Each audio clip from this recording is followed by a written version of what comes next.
Alam mo, iniiwasan ko ito. Itong panahon na ito talaga ang iniwasan ko kasi mapipilitan ako ngayon magsalita laban ng mga tao sa gobyerno. Alam mo, Mr. President, hindi ako maghingi ng tawad. Kagawan mo yan eh. It is your responsibility sa sarili mo. What you do in this world binds you. Iyo yan. Huwag mong sisihin ang ibang tao kasi sarili mong utak at katawan yan.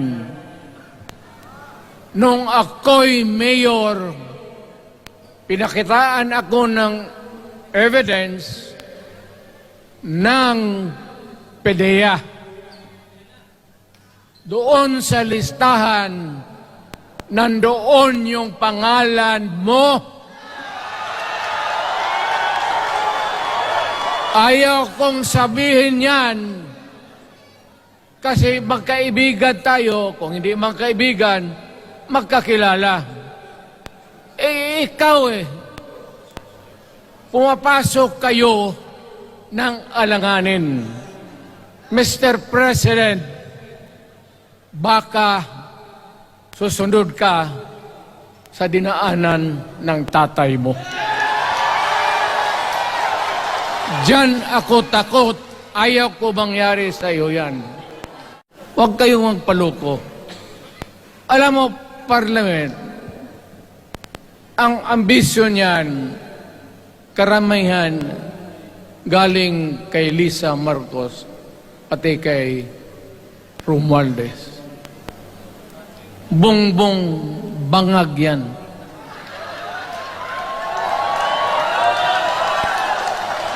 That's why sinasabi ko na sa inyo ngayon, si Bongbong Marcos bangag noon, ngayong presidente na bangag natin ang presidente. Kayong mga military, alam ninyo yan. Lalo na yung nasa Malacanang. Alam ninyo. The Armed Forces of the Philippines, alam ninyo.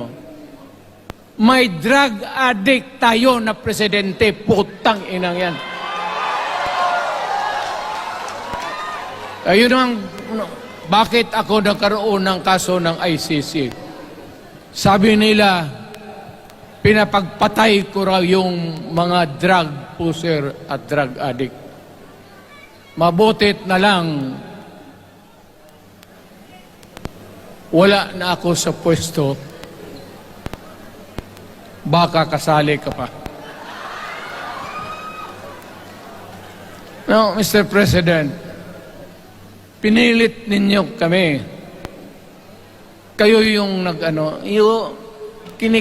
sa Bisaya, kinikitoy mo yung Pilipino. You are testing the waters. Not even. You are,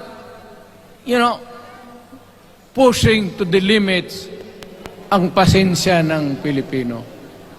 Huwag na huwag mong gawin yan.